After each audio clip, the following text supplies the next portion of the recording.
সব না। আমি হিন্দু পরিবার থেকে, আমার স্বামী মুসলমান হামিদ কুরেশি। আমি এই প্রশ্নটা করছি যে পূর্বপুরুষদের সময় থেকেই হিন্দু মুসলমান জাত ভেদাভেদ চলছে। তো আপনি বলেন যে হিন্দু মুসলিম আলাদা আলাদা নয়, এরা সব এক, আমি মানি। কিন্তু ব্যাপারটা হলো যখন কোনো হিন্দু বাচ্চা হয় তখন তাকে হিন্দু রীতিতে বরণ করা হয়, মুসলিম বাচ্চা হয় মুসলিম রীতিতে বরণ করা হয়, যেমন তার কানে আজান দেওয়া হয়। আর যখন হিন্দু বাচ্চা হয় তার নাম কৃষ্ণ বা রাম নাম রাখা হয়। যাকে যেরকম শিক্ষা দেওয়া হয় সে সেরকমই শিক্ষা পায়। যেমন আমাদের শেখানো হয়েছে ছোটবেলা থেকে ভগবানকে মানতে, আমরা ভগবানকে মানি। আমরা মুসলমান ধর্মকেও মানি, এমন নয় যে মানি না। আমাকে যেরকম শিক্ষা দেওয়া হয়েছে সেই শিক্ষাকেই আমি মানি। কিন্তু আপনি বলেন যে মুসলিম সঠিক আর হিন্দু ভুল, এমনটা কিভাবে বলতে পারেন? পূর্বপুরুষরা এত বড় মানুষ ছিলেন, তারা অনেক কিছু জানতেন। আমি আপনার সাথে তর্ক করতে পারবো না, কারণ আপনি অনেক কিছু জানেন আর আমি কিছুই জানি না। আমাদের বাবা দাদারা এসব দেখে এসেছেন এবং আমরাও দেখেছি যে আমরা গুরুজন, তাদের আমি সম্মান করি। তিনি আমার সাথে তর্ক করতে চান না, আমিও আপনার সাথে তর্ক করতে চাই না। করতে পারবো না কারণ আমার অত শিক্ষা নেই, অতটা বলতে পারবো না, তাই না? বোনের প্রশ্ন হলো যে আমি বলি হিন্দু মুসলিম এক, কিন্তু যে হিন্দু পরিবারে জন্মায় তাকে হিন্দু শিক্ষা দেওয়া হয়, যে মুসলিম পরিবারে জন্মায় তাকে মুসলিম শিক্ষা দেওয়া হয়। তাহলে এটা কিভাবে বলা যায় যে মুসলিম সঠিক আর হিন্দু ভুল? এটা কি বোন আপনি বলছেন আপনার শিক্ষা কম। আমি আপনাকে জিজ্ঞেস করতে চাই 2 + 2 কত হয়? 2 আর 2 কত হয়? 2 আর 2 কত হয়? 2 আর 2 কত হয়? 4 হয়। মাশাআল্লাহ। তাহলে বলবেন না যে আপনার শিক্ষা নেই। যদি গ্রাম থেকে কোনো মেয়ে এসে বলে আর বলে যে আমার বাবা আমাকে শিখিয়েছেন 2 + 2 5 হয়, তাহলে আপনি কি বলবেন তাকে? 4 হবে, 5 কিভাবে হবে? 4 হবে 5 কিভাবে হবে? তোমার বাবা অঙ্ক জানতেন না। সে যদি বলে না আমার বাবাই শিখিয়েছেন, আপনি কি তাকে বলবেন আচ্ছা ঠিক আছে 2 + 2 4ও হয় আবার 5ও হয়? এটা বলা ভুল। দুটোর মধ্যে অনুসন্ধান করতে হবে কোনটা সঠিক, সেটার উপরে আমল করি। না না, আমি কি চাই হিন্দুও সঠিক মুসলিমও সঠিক, 2 + 2 4ও সঠিক, 2 + 2 5ও সঠিক। আপনি তো মাশাআল্লাহ অনেক জ্ঞানী, আপনি জানেন 2 + 2 4 হয়। কত লোকেরা জানে না 2 + 2 4, তারা বলে 5 হবে। যেহেতু খোদা আপনাকে জ্ঞান দিয়েছেন, বুদ্ধি দিয়েছেন, আপনার দায়িত্ব হলো তাকে বলবেন বোন 2 + 2 5 নয়, 2 + 2 4 হয়।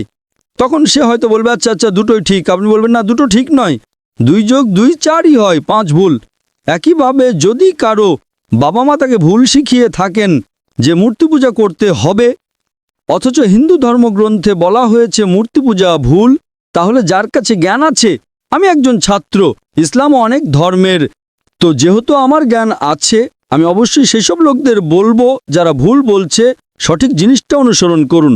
আমি আপনার সাথে বিতর্ক করব না। কিন্তু যারা জ্ঞানী লোক হিন্দু ধর্মের, খ্রিস্টান ধর্মের, ঈসাই ধর্মের, এটাকে বলে ডায়ালগ। আমি স্টুডেন্ট আর তারা পিএইচডি ডক্টর। আমি মেডিকেলের ডক্টর, ধর্মের ডক্টর নই। তাদের সাথে সংলাপ করি, আলোচনা করি, বিতর্ক করি। আমি যদি ভুল হই আমাকে ভুল প্রমাণ করুন, আমি নিজেকে বদলাতে রাজি আছি। আপনি আমাকে প্রমাণ করুন যে আমি যা বলছি তা ভুল, আমার ধর্ম ভুল, আমি আপনার ধর্ম গ্রহণ করতে প্রস্তুত আছি। Open challenge. আমি কেন বলছি?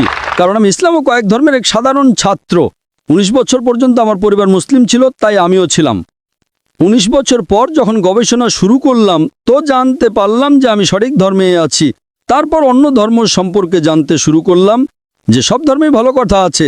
প্রত্যেক ধর্মের কিতাবে পরিবর্তন আসার পরেও, দুর্নীতি আসার পরেও এই সঠিক কথা লেখা আছে যে ঈশ্বর এক, তিনি ছাড়ার কারো ইবাদত করা উচিত নয়। এর মানে কি আমাদের গুরুজনেরা যে শিক্ষা দিয়েছেন তা ভুল? কিছু জিনিস সঠিক, আবার অনেক কিছু ভুল। আমি আপনার বড় থেকে বড় গুরুর সাথেও বিতর্ক করেছি। একজন আপনাদের হিন্দুস্তানের মান্যগণ্য শ্রী শ্রী রবিশঙ্করের নাম শুনেছেন? শ্রী শ্রী রবিশঙ্কর শুনেছেন? ওনারা যেমন বই পড়েই জানেন, আপনিও বই পড়ে জানেন, আসলটাকে দেখেছে? একদম ঠিক। তিনি বলেন 4 বছর থেকে আমি ভাগবত গীতা মুখস্থ জানি, কিন্তু বিতর্কে ভাগবত গীতা একটা তথ্য সূত্র দেননি। এমনটা নয়, ঈশ্বর এভাবে আসেন না। আপনি কত পুণ্য করেছেন বলছেন এই জন্মের কথা বলতে পারেন? কত জন্মের কথা কিভাবে বলতে পারেন? একদম ঠিক। তো আমি বলি যে আপনার কিতাব বলছে যজুর্বেদ অধ্যায় 32 শ্লোক 3 আর শ্বেতাশ্বেতোপনিষদ অধ্যায় 4 শ্লোক 19 আছে না তস্য প্রতিমা अस्ति। প্রতিমা মানে হলো প্রতিচ্ছবি। সেই খোদা, সেই ঈশ্বর, সেই আল্লাহর কোনো প্রতিমা নেই, কোনো প্রতিচ্ছবি নেই, কোনো ফটোগ্রাফ নেই, কোনো পেন্টিং নেই, কোনো মূর্তি নেই, কোনো ছবি নেই। তাহলে আপনি মূর্তি পূজা কেন করেন? মূর্তি পূজা না করলে ঈশ্বরকে কিভাবে ডাকি, যেমন শিক্ষা দেওয়া হয়েছে, বইয়ে লেখা আছে। যদি শিক্ষা ভুল দেওয়া হয়, মূর্তি পূজা এর মানে এই নয় যে মূর্তি পূজাই করতে হবে, মূর্তিকে দেখতে হবে। গীতা বা মহাভারতে মূর্তির কথা নেই, সেটা পড়ুন, সেখানেও তো শিক্ষা আছে। বোন, আপনি মূর্তি পূজা করেন কিনা? আমি করি, এমন নয় যে করি না, হয়তো আমি ভুল করি। যদি আপনার বন্ধু বলে 2 যোগ 2 5, তাহলে আপনি তাকে শুধরে দেবেন কিনা? হ্যাঁ, শুধরে তো দিতে হবে। আমিও চাই আপনাকে সঠিক পথ দেখাতে। হুম। আমি বলছি, যদি মূর্তি পূজা কোরআনে ভুল লেখা থাকে সেটাকে পাশে রাখুন। আপনি কোরআন মানেন না, আপনার ধর্মগ্রন্থই লেখা আছে মূর্তি পূজা ভুল, আমি তার প্রমাণ দিচ্ছি, তাহলে আপনি কেন করছেন? আপনাদের যেমন শিক্ষা দেওয়া হয়েছে যে এই ধর্মে এইভাবে ডাকতে বোন। হয়, ঈশ্বরকেই তো ডাকা হয়। বোন, একটা একটা করে আলোচনা করি, তারপর অন্য বিষয়ে যাব। আমার প্রথম প্রশ্ন হলো, মূর্তি পূজা যখন ভুল তখন কেন করেন? আপনি কেন মূর্তি পূজা করেন? এখন সেই পূর্বপুরুষরা ওইভাবেই করে এসেছেন, এটা তো আজকের কথা নয় যে আমি মানা করে দিলাম আর বললাম চলো আর করছি না। কিন্তু এই পূর্বপুরুষরা যখন যুগ যুগ ধরে করে আসছেন, তখন তারা তো এটা বলতে পারেন না যে আমরা করব না, আমরা করব না, তাই না? যদি যুগ যুগ ধরে গ্রামে শেখানো হয় যে 2 যোগ 2 5, তাহলে কি আপনি সেটা মানবেন? আমার পূর্বপুরুষরা বলতেন পৃথিবী সমতল, আমি কি তা মানব? আমি জিজ্ঞেস করছি, আজ পৃথিবী কেমন? পৃথিবী কি সমতল নাকি পৃথিবী গোল? গলে। মাশাআল্লাহ, আপনি তো জ্ঞানী, আপনি তো জানেন।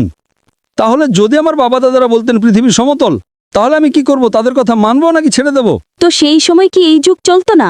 একদম ঠিক, আজকের যুগ এটা। এখনকার যে যুগ তার চেয়ে আগের যুগ সেই সময় ভালো ছিল, পবিত্র ছিল।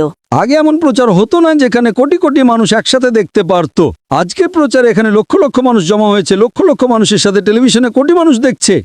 তাই আপনার কোনো অজুহাত থাকবে না। কোটি কোটি মানুষের সামনে আপনাকে বলা হয়েছে যে মূর্তি পূজা ভুল, এরপরেও যদি আপনি করেন তাহলে আপনার কোনো অজুহাত বাকি থাকবে না। মূর্তি পূজা ভুল আপনার কোরআন শরীফে যেমন লেখা আছে, আমাদের গীতা মহাভারতেও লেখা আছে, কিন্তু ওটা পড়া তো পাপ নয়, তাই না? আমি কখন বলেছি যে গীতা পড়া ভুল? আমিও গীতা পড়ি, আমি বাইবেলও পড়ি, আমি ইহুদিদের কিতাবও পড়ি, আমি বেদও পড়ি।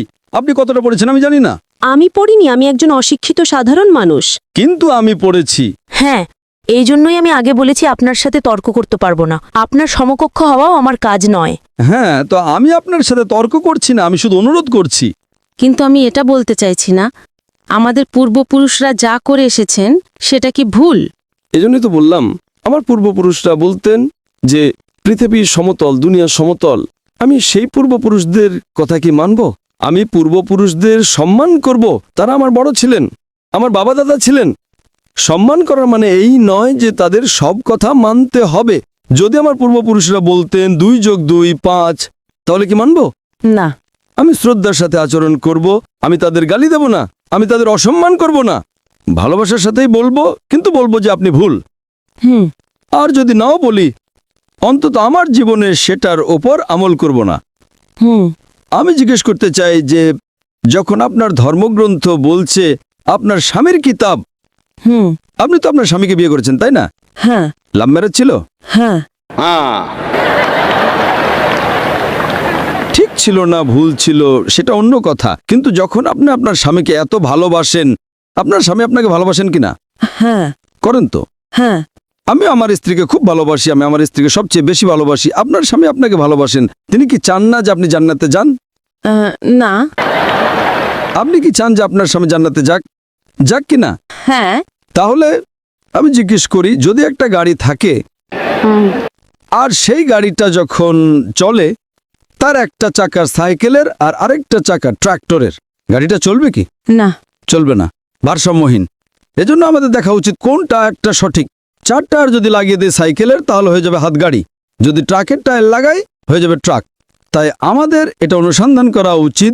আমি এটা বলছি না যে চোখ বন্ধ করে আপনি আপনার স্বামীর কথা মেনে নিন।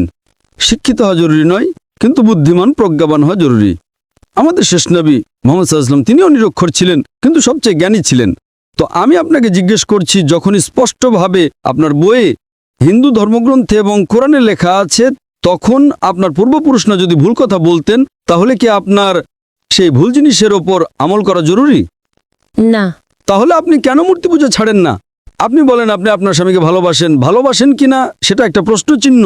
এটা বাহ্যিক ভালোবাসা। সত্যিকারের ভালোবাসা হলে আমি চাইবো যে এই দুনিয়াতেও এবং আখেরাতেও আমার স্ত্রী আমার সাথে থাকুক। আপনি কি চাইবেন না যে আপনার স্বামী আপনার সাথে থাকুক? চাইবেন কি না? হ্যাঁ। তাহলে আপনি কি এটা অনুসন্ধান করবেন না যে কে সঠিক, আপনার স্বামী নাকি আপনি? কারণ আপনার হিন্দু ধর্মগ্রন্থ লেখা আছে এটা হারাম।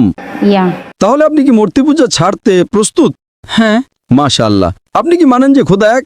হ্যাঁ আপনি কি মানেন মূর্তি পূজা ভুল? হ্যাঁ ভুল। আপনি কি মানেন যে মোহাম্মদ সাল্লাল্লাহু আলাইহি সাল্লাম শেষ নবী? হ্যাঁ হ্যাঁ মাশাআল্লাহ। এর মানে আপনি মুসলিম? হ্যাঁ হ্যাঁ। স্বামী মুসলমান হলে স্ত্রীও মুসলমানই হয়। কি? স্বামী মুসলমান হলে স্ত্রী মুসলমানই হয়। স্বামী আছে তাই মুসলমান এমনটা সবসময় জরুরি নয়, উল্টোটাও হয়। স্ত্রীও স্বামীর পরিবর্তনের কারণ হয়ে যায়। কারণ একটা প্রবাদ আছে, আমি বলবো সঠিক নাকি ভুল। दिल लगाया गदी से तो परी क्या चीज है। তো ভালোবাসা অন্ধও হয়। আমার উর্দু অতটা ভালো নয়, সব কবিতা পাবলিকের জন্য নয়। তো আমি বলতে চাই, আপনি তো বিয়ে করেছেন, ভালোবেসেছেন, কিন্তু বাস্তবে আপনি যদি মূর্তি পূজা ছাড়তে প্রস্তুত থাকেন, এক খোদাকে মানতে প্রস্তুত থাকেন এবং এটা মানতে প্রস্তুত থাকেন যে মোহাম্মদ সাল্লাল্লাহু আলাইহি সাল্লাম শেষ নবী, তাহলে আপনি নিজেকে মুসলিম বলতে পারেন। হ্যাঁ আমি তো মুসলমানই। মাশাআল্লাহ। তাহলে আপনি মানেন যে খোদা এক? হ্যাঁ আপনি মানেন মূর্তি পূজা ভুল? হ্যাঁ ভুল। আপনি মানেন যে মোহাম্মদ সাল্লাল্লাহু আলাইহি সাল্লাম শেষ নবী? হ্যাঁ। মাশাআল্লাহ। আপনাকে কেউ জোর করছে ইসলাম গ্রহণ করার জন্য? না না, আমাকে কখনো কেউ জোর করেনি। কত বছর আগে আপনার বিয়ে হয়েছে? এখন 8-9 বছর হয়ে গেছে। 9 বছর হয়ে গেছে। আপনার স্বামী জোর করেননি। ঠিক করেছেন না ভুল করেছেন সেটা পরে আলোচনা করা যাবে, কিন্তু আজকে আপনি নিজের মন থেকে ইসলাম গ্রহণ করতে চান। হ্যাঁ। আপনার উপর কোনো চাপ নেই, না। আপনি মন থেকে করতে চান। হ্যাঁ। ইনশাআল্লাহ। আমি আরবিতে বলবো আর আপনি তা পুনরাবৃত্তি করবেন। अशहदु अशहदु अल्लाह अल्लाह इलाहा इलाहा इल्लल्लाह इल्लल्लाह व अशहदु व अशहदु अन्ना अन्ना मुहम्मदन मुहम्मदन अब्दुहु अब्दुहु व रसूलुहु। व रसूलुहु। মাশাআল্লাহ। माशाअल्लाह।